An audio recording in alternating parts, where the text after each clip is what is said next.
viver o cumprimento dessa promessa. Então, basicamente, nós temos 3 correntes que acreditam e falam sobre a volta de Jesus. Nós falamos na semana passada. Da primeira corrente são os pré-tribulacionistas. O que seriam os pré-tribulacionistas? Quem lembra? Que a igreja não vai passar a tribulação. Justamente. Pré-tribulacionistas é assim. Eles creem que quando for começar o que a gente chama de tribulação, que tem a tribulação, a primeira parte da tribulação, que vamos dizer assim, um pouco mais amena do que a segunda parte. Mas não é nada fácil também.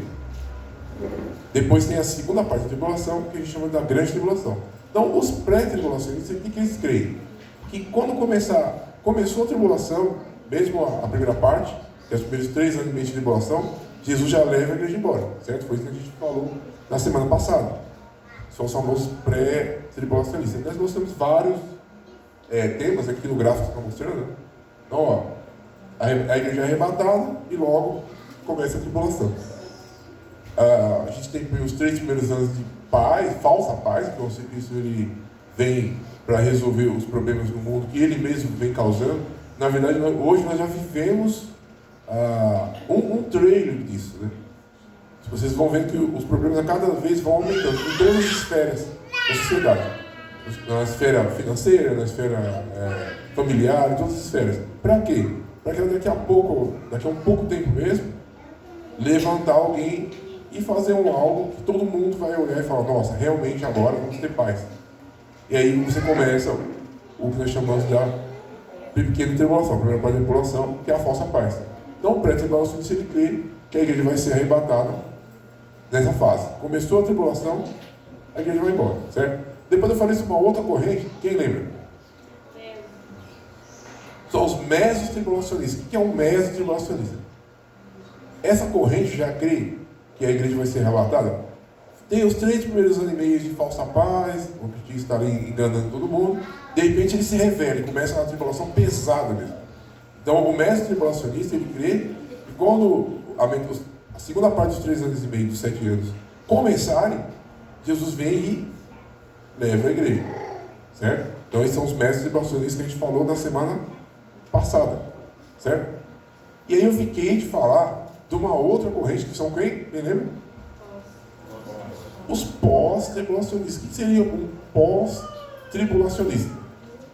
Ele crê que a igreja vai passar pela primeira parte da tribulação, pela segunda parte da tribulação, e só depois de tudo isso que Cristo vem e arrebata a igreja. Então essa é a teoria dos pós-tribulacionistas. Por que eles falam isso? Com base em quê? Então eu apresentei um versículo, eu vou repeti-lo de novo. Vou pedir para os irmãos, eu não vou fazer aquela dinâmica. Hoje normalmente tem mais irmãs do que irmãos. Então as irmãs ganharam novamente. As irmãs podem ler o versículo para nós bem alto, até aqui do projetor. Então 3, vocês só podem ler. 1, 2, já.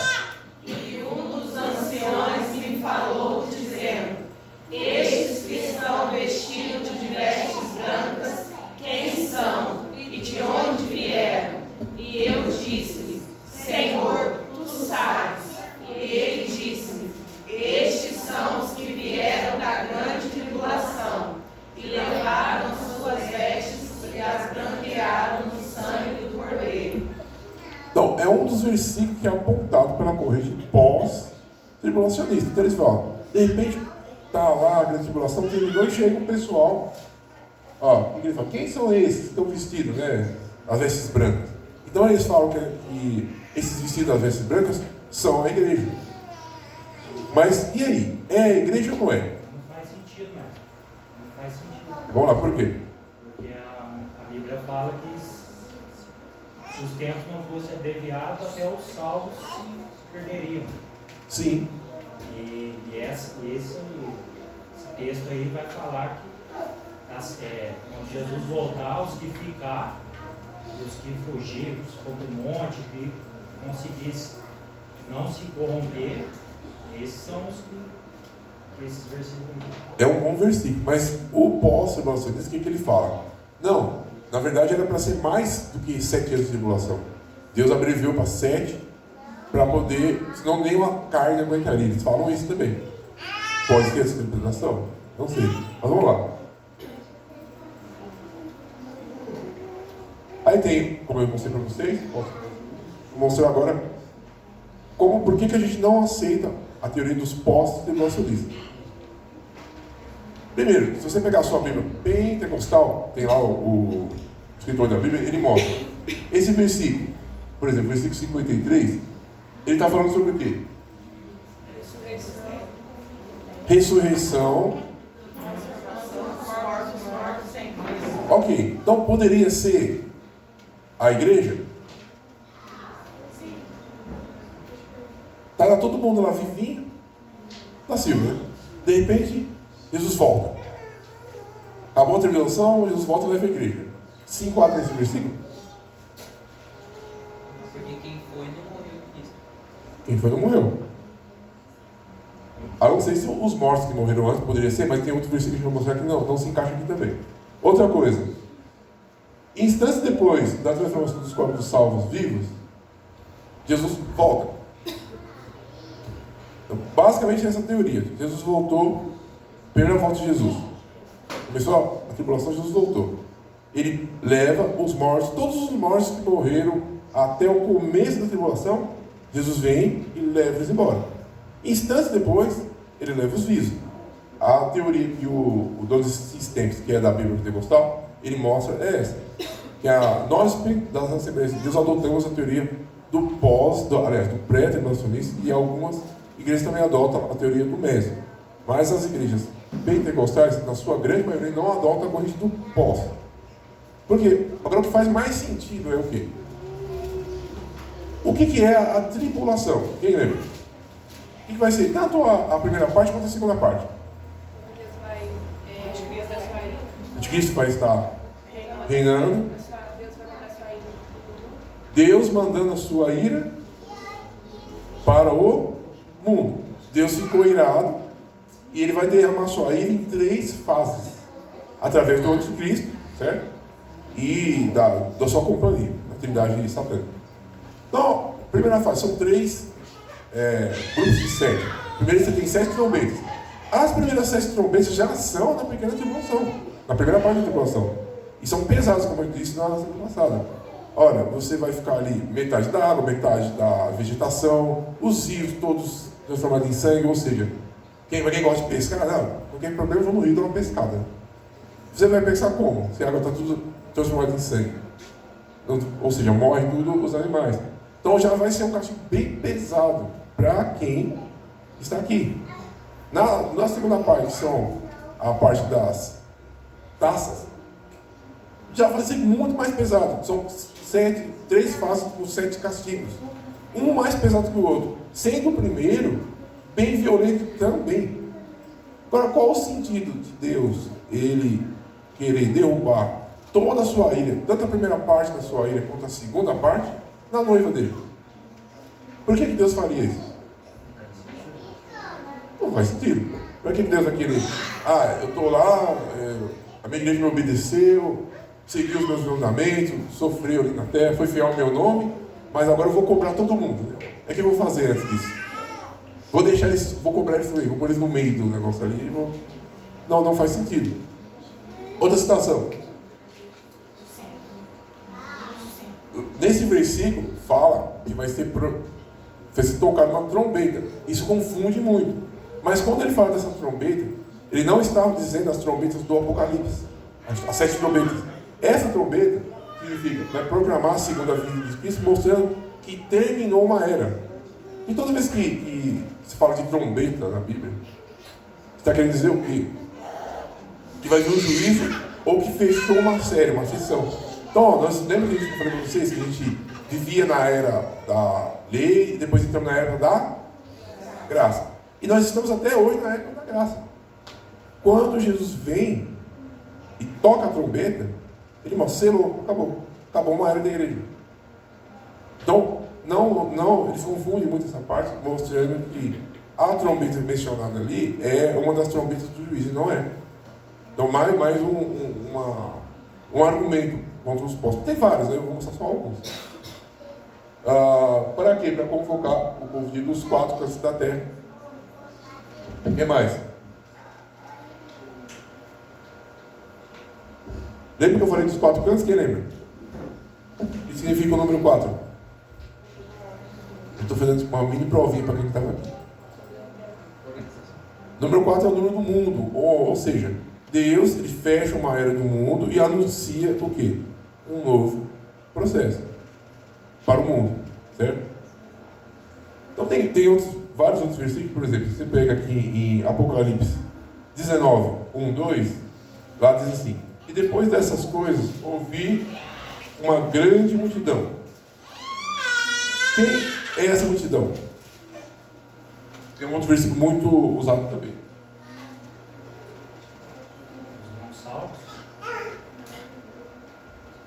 Porque nesse versículo do Apocalipse 19, versículo 1, 2, ele diz que Jesus de repente vem para julgar. Está tendo a tribulação, está tendo, né? E de repente ele ouve um alarido com uma grande multidão. Os pós-tribulacionistas falam que essa multidão são de anjos. E Jesus vem com seus anjos para arrebatar a igreja. Mas se você for ver no texto original, a palavra não é anjos. Lá diz pessoas comuns, multidões de pessoas comuns. Ajuntamento de pessoas comuns. Quem são essas pessoas comuns? Toda vestida de branco, ao lado de Deus. A igreja. E o outro versículo: quem são as pessoas que estão vindo no meio da tribulação com as roupas todas sujas de sangue? As pessoas que não foram obedientes à palavra, ficaram na tribulação e não aceitaram a marca da bênção, e por algum motivo, nesse interim, eles morreram. Uns morreram assassinados, decapitados, porque não quiseram aceitar a marca. Então essas pessoas sobem, porque a marca serve para mostrar que eles sofreram, mesmo assim eles conseguiram, através do sofrimento, buscar a sua salvação. Certo? Então, basicamente, dos pós-milênios, tem esses 2 argumentos, depois tem mais. Em outro momento, vamos estar falando um pouco mais profundo dessas teorias. Mas as nossas igrejas, elas adotam a teoria do pré-tribulacionismo e algumas do mesmo. Tá? Agora, é pecado? É a grande questão. Eu resolvo falar, e vai o LF e fala que não, eu sigo a corrente do pós-tribulacionismo. A única é Meso, é o Filipe, é pré. É pecado? Não, porque ao certo ninguém sabe. São só especulações, pistas que a Bíblia vai deixando. Mas ao certo, que a gente sempre fala para os irmãos: fiquem preparados para as 3. Para Jesus pode voltar agora, né?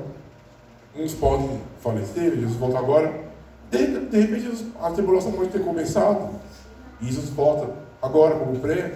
De repente a gente vai ter que passar mesmo, e aí a pessoa não está preparada para poder não negar ao nome de Deus mediante ao sofrimento.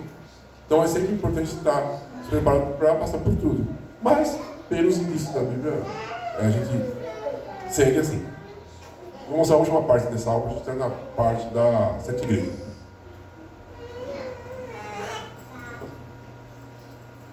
Outra coisa importante, isso aqui já é um pouco mais perigoso. Por quê? Uma das coisas que é uma questão doutrinária do Apocalipse, entre outras, uma delas é o milênio. Quem não sabe o que é o milênio? Pode levantar a mão. Todo mundo sabe o que é o milênio?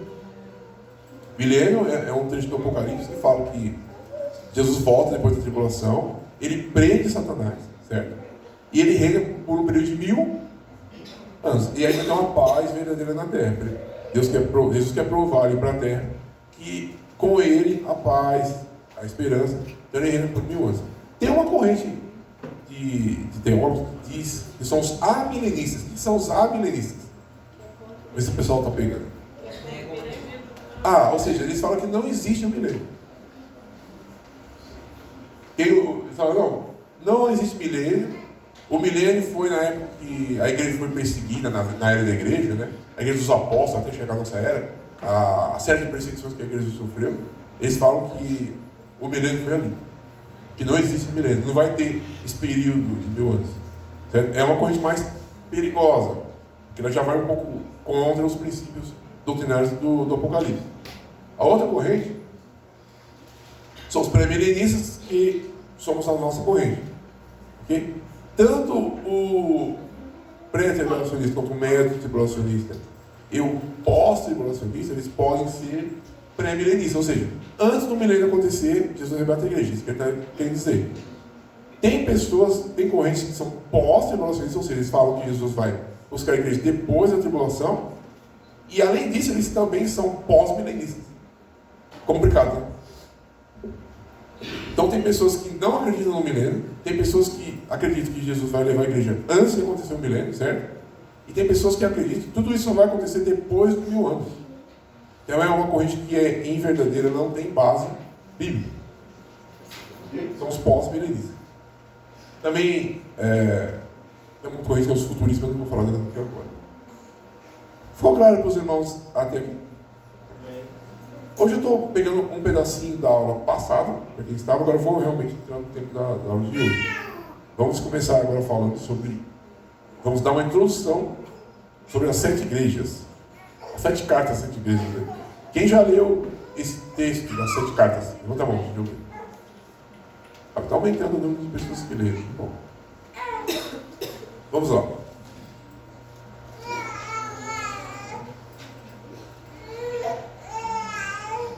Primeiro eu vou apresentar um texto, né? Pode passar. Vou pedir agora para os...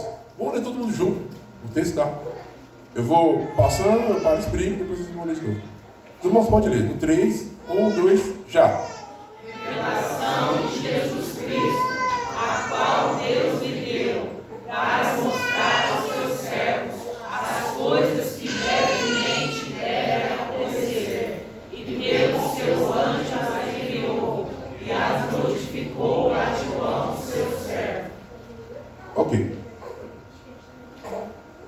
Primeira coisa importante, essa revelação que foi dada a João, ele fala que foi dada a quem? Aos seus? Jesus ele deu para João entregar para os seus servos, servos de Jesus. Basicamente, segundo o pastor Antônio Gilberto, nós temos 3 tipos de servos. E aí já é um bom exercício para nós, enquanto crentes, nos analisarmos em qual classe de servo nós nos encaixamos. O primeiro tipo de servo é o famoso servo escravo. O que é o servo escravo?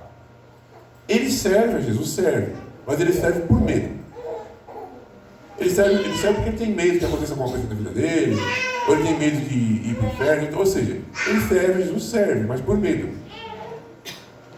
Logo, esse é um tipo de servo que é perigoso, porque logo ele pode perder o medo. Ele pode perder o medo e pode simplesmente parar de servir a Jesus. Certo? Entenderam o primeiro tipo de servo? Qual que é o segundo tipo de servo? O mercenário é um outro servo perigoso. O mercenário ele serve a Jesus por quê? Casimento. Ele serve sem esperar alguma coisa em troca. Ou ele serve a Jesus porque ele quer um emprego melhor, porque ele quer uma cura, quer uma vitória, ou ele quer uma proteção. E normalmente esse tipo de servo, quando ele alcança a bênção que ele quer, ele vai esfriando até que sai. Certo?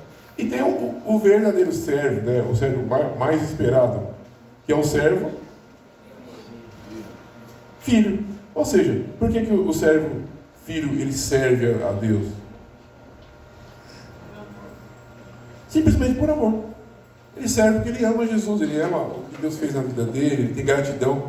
Então, nós devemos sempre nos encaminharmos para ser servos o quê? Filho. Muitas vezes, pode ter pessoas que estão encaixadas nos outros tipos de servo? Pode.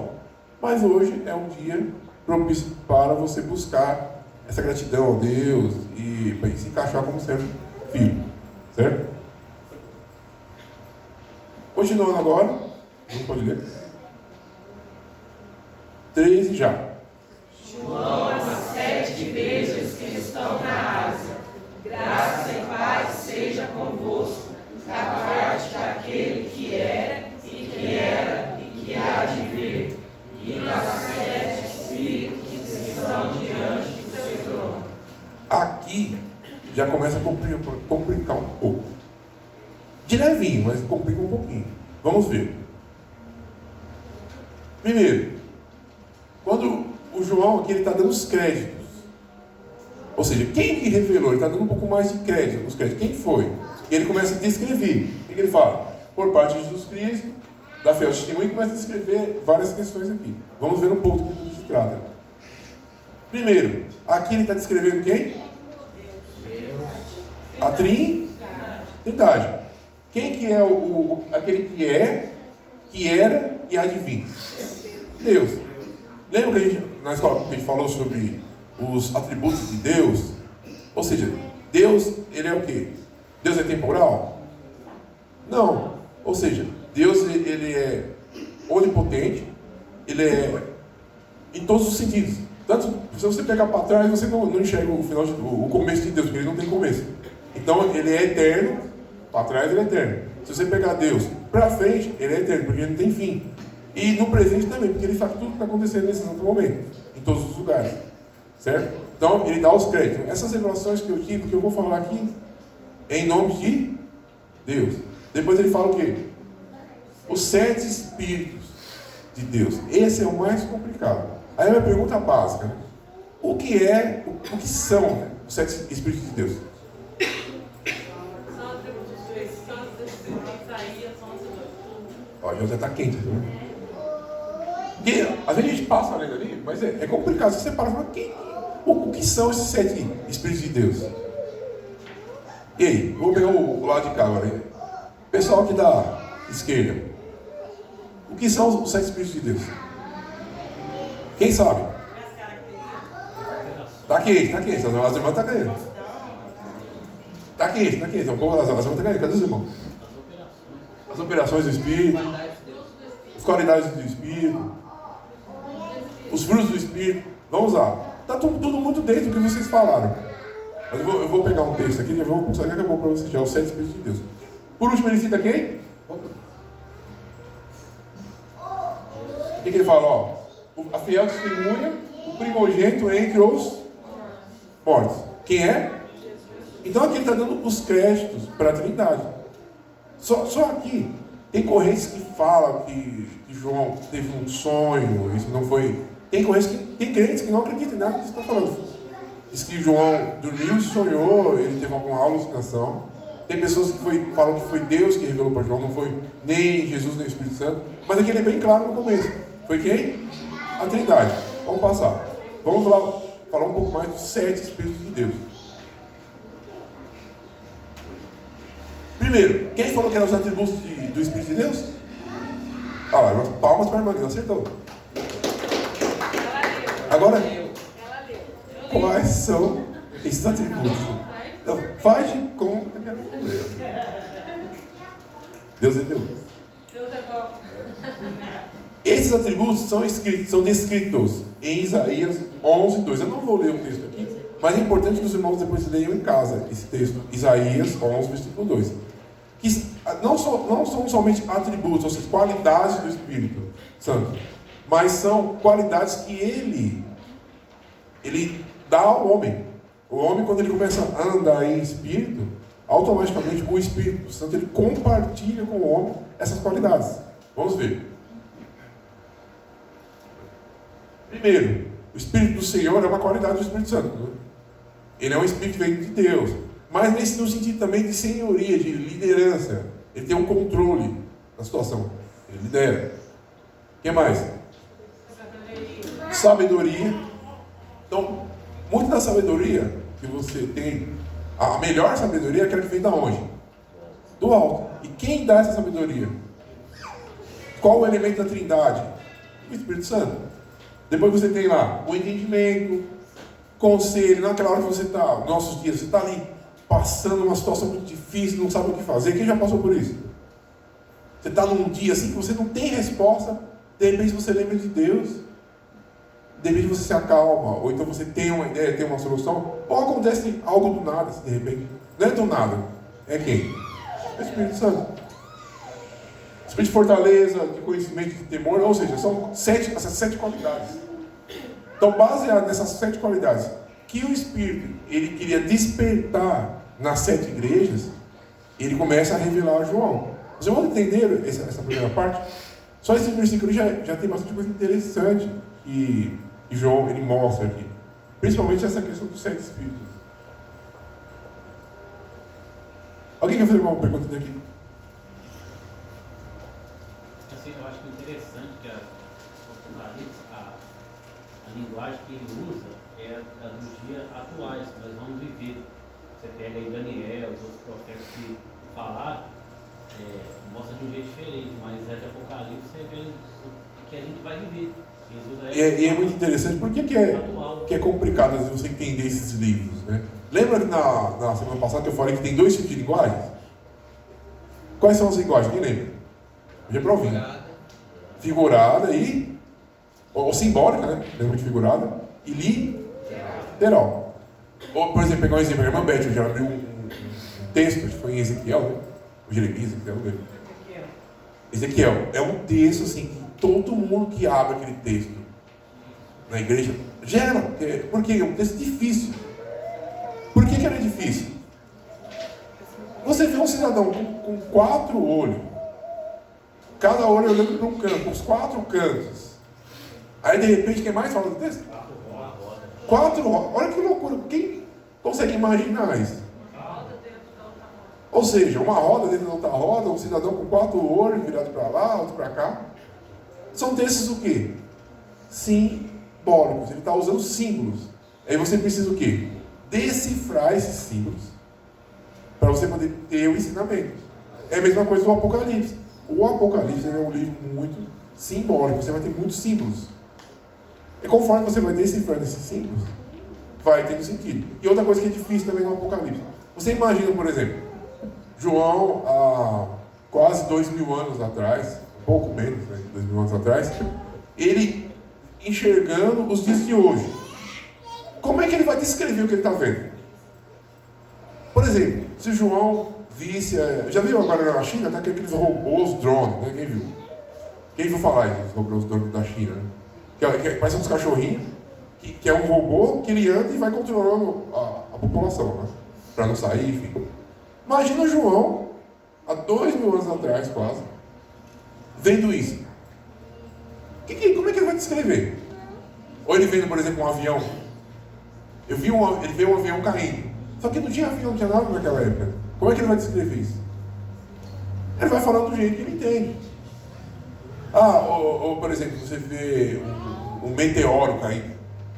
Como é que ele vai descrever? Eu vi bolas de fogo, em forma de chuva de fogo, que caíam sobre a terra e acabavam com ela. É o jeito que ele consegue descrever. Ou, de repente, o João vê uma bomba de arma química que vem e, de uma hora para outra, ela polui todo o céu. Aí o que ele fala? Eu vi o céu se tornando instante, é o vermelho. Então, é o jeito que ele vai falar. Então, você tem essas duas dificuldades.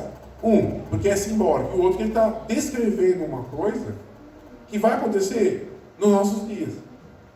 Não precisa ir muito longe. Pode revelar, mas eu acho que não mais vai saber disso.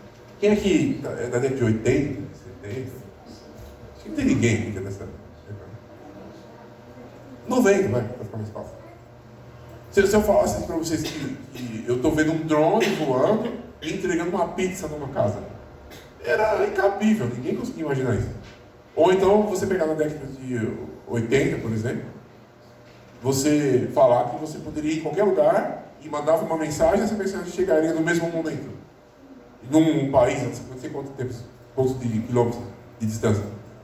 O testemunho do Marcos de Silva, ele falou que a senhora de idade lá, o profeta falou para ele assim antigamente: irmão, Deus me mostra que o irmão vai pregar em vários países, vários lugares, ao mesmo tempo. E ele achou que, da maneira dele, achou que não impossível. Ele falou assim: essa profecia é da carne. Hoje ele tem internet, tem o YouTube, prega para todos os países ao mesmo horário, ao mesmo tempo. Entende? Uma coisa simples, nos nossos dias já tem uma dificuldade de interpretação. Você imagina uma pessoa há quase 2000 anos atrás. Então essas são as dificuldades do livro. Mas vamos lá, pode passar. Aí continua, do versículo 1, 10. Vamos agora os varões, vamos ler agora com uma voz bem forte, trovão. Vamos lá, 1, 2, 3 e já. Eu fui arrebatado no Espírito no dia do Senhor, e ouvi detrás de mim uma grande voz, como de trombeta. Uma coisa interessante aqui. Primeiro que ele fala ali, eu fui arrebatado no Espírito. Quando ele fala no Espírito, tem pessoas, tem correntes que falam que ele foi arrebatado no Espírito dele, o Espírito dele subiu. Não é isso. Por que a gente sabe que não é isso? Toda vez que aparecer Espíritos na Bíblia em maiúsculo, letra maiúscula, ele está querendo falar do Espírito de Deus. O Espírito Santo não é o Espírito do homem. Quando aparecer em letra minúscula, é o Espírito do homem. Ou seja, foi o Espírito de Deus que arrebatou ele e começou a mostrar essas coisas para ele. Certo? Vamos lá. E como uma voz como de trombeta. Porque aí você imagina uma pessoa falando como se fosse uma trombeta, né? O que ele está querendo dizer aqui? Uma voz estrondosa. Uma voz estrondosa? O que mais? Ó, já melhorou. Vamos traduzir. Quando fala trombeta, que eu falei agora há pouco, quando fala trombeta, o que está significando? Despertamento. Na guerra, quando toca a trombeta. Atalaia, ou seja, se posicionar, atacar, ou o inimigo está chegando, ou vitória. São normalmente as funções da trombeta. Por que essa voz de trombeta? Voz de aviso, voz de juízo. E ela está começando a mostrar o quê? Que o fim vem. Está chegando, é o fim das coisas. Mas o que eu acho interessante é que ele fala que ele foi arrebatado no dia do Senhor. Olha, ele já fala, tá vendo? Ele foi arrebatado no dia do... Todas as vezes que falar na Bíblia, no dia do Senhor, o que ele está falando? Muitas correntes falam que é domingo. O dia do Senhor foi no domingo. Aí tem pessoas que falam ali que o dia do Senhor é no domingo. Não é o domingo. O dia do Senhor é justamente o quê? No dia que ele voltar, a sua segunda vinda, vir sobre o juízo na terra, milênio. Aí nem começa o dia do Senhor. Na verdade, na tribulação, já começa a cobrança. Depois vem o dia dele, que é o do juízo mesmo de Deus. Final. Certo? Todo esse processo apocalíptico. Depois da grande tribulação? Na verdade, o dia do Senhor, a fase mais pesada do juízo, começa depois da tribulação. Mas quando começa a tribulação, já começou o processo. Não com Jesus operante, no sentido de ele na terra julgando a terra. Primeiro ele vem, busca a sua igreja. Se você acreditar na corrente pré-tribulação, você busca a igreja. Ali ele começa a galardoar a igreja, ver as pedinhas, quem vai ganhar, quem tem menos, quem tem mais. É isso o processo, aí começou. Acabou a tribulação, aí já vem o juízo mais pesado. Veio o milênio primeiro, para Jesus mostrar ali que todos poderiam ter paz com ele, e dá mais uma chance para as pessoas ainda. Depois já vem o mais pesado, né? Que é o juízo do Senhor. Outro texto importante. Todo mundo lendo comigo? 3 já. Ele dizia: eu sou o Alfa e o Ômega, o primeiro e o derradeiro, e o que vês escreve o livro, e envia às 7 igrejas que estão na Ásia, a Éfeso, a Esmirna, a Pérgamo, e a Tiatira, a Sardes, e a Filadélfia, e a Laodiceia. Aqui já vai começar, ele já fala as igrejas da Ásia, e aí começa o processo das 7 cartas, certo? Só que tem uma coisa interessante aqui, volta. Que é o quê? Por que ele fala ali, ó? Eu sou o Alfa e Ômega. O que é o Alfa e o Ômega mesmo? Princípio e o fim. Aqui, na verdade, tem correntes que mostram que Jesus está se referindo ao Gênesis. Na verdade, ele está mostrando que veio acertar umas contas do Gênesis. Lembra qual que eram as contas do Gênesis? Nascerá um que será na cabeça da serpente. Ele fala, ó, da serpente nascerá um que morderá o calcanhar. Lembra? Do homem. Ou seja, vai sofrer. Mas depois do ventre da mulher nascerá um que... E quando ele vai pisar na cabeça da serpente? Jesus já pisou? Ele já deu a primeira parte, né? Já deu a parte. Mas o final mesmo, a morte da serpente mesmo, vai ser aonde? Juízo final. Depois que Satanás é julgado e lançado no abismo, aí acabou. Na verdade, quando começa esse processo, começa também o juízo do diabo em parte também. Começa a ter o juízo dele. Certo? Por isso que ele fala, eu sou o Alfa. Ou seja, no começo do Gênesis eu estava lá. E agora eu estou aqui também no fim, ou seja, no Apocalipse. Eu vim para fechar esse ciclo. É isso que ele está querendo dizer. O que é importante para nós de ensinamento? Né? Deus nunca deixa os seus servos sós. Né? E parece que foi olha o tempo que se passou, se você pegar do começo da história de Adão até aqui, pelos cálculos, né, arqueológicos, ele tem mais de 10 mil anos. Parece que Deus abandonou, né? Fez uma promessa 10 mil anos atrás. Né? E agora, está começando a chegar os dias que vão ser cumpridas essa promessa. E nós agora estamos vivendo nos últimos dias, nós estamos encostados. Há tempo de brincar nessa área que a gente está vivendo? Não dá, por quê? Mais do que nunca, pelos sinais que estão acontecendo, que são descritos, que a gente vai ir mostrando cada dia mais nas aulas, você vai ver que está muito próximo às guerras, está tudo muito próximo. Próximo assim, essa pandemia, ela acelerou muitas coisas, assim, num piscar de olho. Talvez semana que vem pode estar acontecendo coisas que vão te deixar colado, assim, com o arrebatamento. Então, não são mais coisas de anos, é coisas de meses, semanas. Então, não é um tempo de brincar. Quem precisa se arrepender, que o faça. Né? Lembra que a gente falou sobre o arrependimento? Né? Não é mais tempo, o tempo que a gente está vivendo agora, nós estamos vivendo já beirando a tribulação. Tem correntes que acreditam que nós estamos vivendo a tribulação já. Mas é um pouco menos provável. Mas se não estamos bem próximos dela mesmo. Com o pé já dela. Então quem precisa se arrepender, quem precisa pedir perdão, quem precisa fazer o que seja, faça, porque pode não dar tempo. E lembrando, o que é o arrependimento? O arrependimento não é o remorso. A gente comentou, vou falar de novo, que é importante. O arrependimento não é remorso, o arrependimento é você reconhecer o que você fez, pedir a Deus e dar a meia volta. A metanoia, você vai dar a meia volta, ou seja, não volta mais lá. Eu me arrependo do que eu fiz, Senhor, perdoei. Começa com um novo processo, mudança de mente e caminho rumo ao céu. Porque é assim, se a gente não caminhar ao céu, o céu vem até a gente. O céu vem. Só que da pior maneira. Porque todos vão entrar na fila. Todos vão na fila. Vão ver o que perdeu. Só que uns vão entrar, outros não. É uma palavra forte, mas basicamente é o teor, é o texto do Apocalipse. São essas questões, ele não sai disso. E aí você vem agora, eu vou dar essa abertura e vou parar por as 7 igrejas. Primeiro, quando você fala das 7 igrejas, são essas 7 igrejas que eu já comentei. Aí no material, lá tem, onde fala, esse aqui eu não coloquei, vou colocar hoje, eu esqueci de colocar. Em cada versículo que fala de 7 igrejas. Outra coisa importante das igrejas. Aqui é onde ela se localizava, antigamente. Então você tinha na região da Grécia, dando aqui embaixo Patmos. Patmos é onde João estava, que era da parte da Grécia Antiga.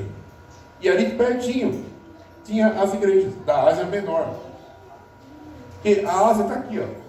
Tudo isso aqui ali também é a parte da Ásia. Só que ali é a Ásia Maior. Maior em questão de grandeza, a parte da Grécia. Aqui já é a Ásia Menor. Então todas essas igrejas estão pertinho. E onde é isso hoje? Turquia. Esse nome, lembra alguma coisa para vocês? Hoje em dia, está aqui, ó. Onde eram essas igrejas? Onde João estava sofrendo? Olha onde é hoje, ó. Síria, Iraque, Turquia, quem mais? Olha os países, onde estão esses países? Israel, Líbano, quem mais? O Irão. Todos os países que estão para explodir em guerra. Eles vivem em guerra. Só que agora está feio o negócio, eles estão fazendo umas alianças pesadas de guerra. E aí é um princípio. Então, na verdade, ali, além da profecia para os dias, daqueles dias, tinha uma revelação ali também para os dias de hoje. Todas as igrejas receberam ensinamentos. E se eles não passassem por esses ensinamentos, eles teriam algum tipo de repreensão. Depois nós vamos dar um plano, vocês vão ver o que acontece hoje. Até hoje, perdura aquilo. Para fechar, os propósitos das 7 cartas. Ele diz ali, escreva as coisas que Deus dando uma ordem para ele. E ele diz, e as que são, e as que depois dessas vão de vir. Ou seja, coisas que estavam acontecendo naqueles dias, nas igrejas, e coisas que iam acontecer depois. É bem claro ali no texto. E aí ele fala, basicamente você vai ter 3 propósitos das 7 cartas, que a gente vai começar a falar delas na próxima semana. Quantos propósitos? Quando você lê o texto das 7 cartas, ou ele está falando para as igrejas daqueles dias, para a igreja de Minas, de Éfeso, coisas que aconteciam lá naquela época, certo? Ou ele está falando para as igrejas em geral, tanto para as igrejas daquela época, quanto para as igrejas de hoje. Então todas elas têm ensinamento para as igrejas de hoje. E tem algo que é o mais importante e o mais interessante, porque João ele não conseguiu ver isso acontecer. Mas nós hoje temos a possibilidade de pegar a história e ver todas as profecias acontecendo. Que é o quê? Que é a igreja cronológica, ou seja, as 7 eras da história da igreja. Se você pegar todas as eras da história da igreja, cada era bate certinho com a ordem que está escrita no Apocalipse. A igreja de Éfeso, ela é comparada à igreja dos apóstolos, depois vocês vão ver, vão estudar isso.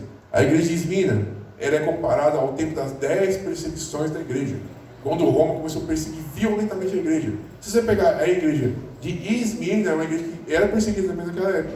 E depois, quase 300 anos depois, acontece de acordo com a profecia. Depois você tem a igreja de Pérgamo, que é considerada o tempo de Constantino, certo? Eu vou falar tudo isso depois. E a igreja de Roma, a de Tiátira, que é considerada a igreja católica, a igreja de Roma, certo? A igreja de Sardes, que é considerada a igreja da Reforma, a qual nós pertencemos, a nossa linha, que é de Martinho Lutero. E depois vem a de Filadélfia, que é a igreja missionária, que é a igreja do século agora, presente, da década de 40, 1920 até mais ou menos 1970, por aí. E a igreja que a gente vive hoje, qual é a igreja que a gente vive hoje? Laodiceia, que é para nossos dias. Então, nas próximas aulas, a gente vai explicar eras por elas e mostrar tanto os ensinamentos daquela época quanto os ensinamentos de hoje, tá? Já quero agradecer a todos os irmãos que estiveram, aos visitantes também. E lembrando, se Deus permitir, estaremos entrando profundamente na igreja de Éfeso, no próximo culto.